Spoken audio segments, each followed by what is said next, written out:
Can I just get an update from you, Bill, in terms of your position on Russia at the moment, your views on the war?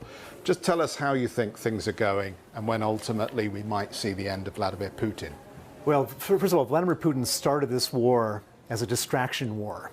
He's stolen so much money in the last 22 years, he and the people around him, that it's just an unsustainable situation where he was very much afraid that at one point there would be some decision, raising prices or something like that, and it would all go up in flames, and he would have to give his money back, he would go to jail, he'd probably die. He started this war against Ukraine to be at war. And it's really important to understand that. This is not about NATO. This is not about a vision of the Russian Empire. This is a war about Vladimir Putin being scared about losing power. And that's very important to understand, because that means that it's not like we can cut a deal with him and say, okay, if we promise that Ukraine's not going to join NATO, will you stop? He won't stop. If some people suggest, Macron, for example, suggests, well, actually, how about if we give you this sliver over here and this sliver over here, will you stop? That's not going to make him stop. He needs to be at war.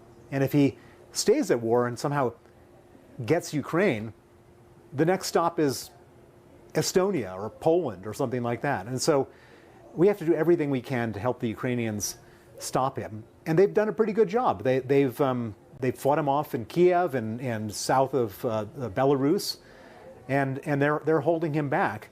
But the only way that the Ukrainians will succeed in winning this war is if we give them enough military support, and more importantly from our side, because it's something we can really do, is to cut off the flow of money to his war machine. Freeze his assets, which we've done some of. There needs to be more done on the oligarch side. And stop sending him $1 billion a day for the purchase of oil and gas.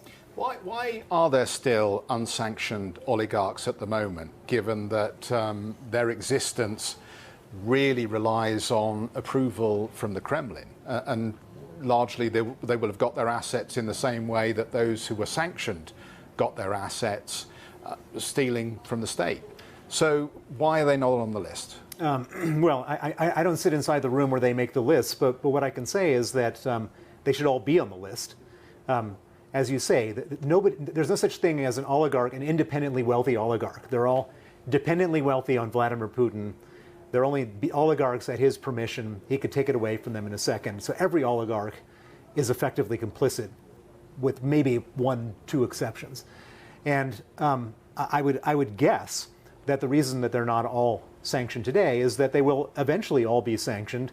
But we're not the Soviet Union. We don't just say, we're going to declare you all criminals. We have to actually come up with the evidence packages to do it. And that's what I would imagine to be the delay. I don't think that there's any suggestion inside the Treasury that there's like good oligarchs and bad oligarchs. They're all bad oligarchs.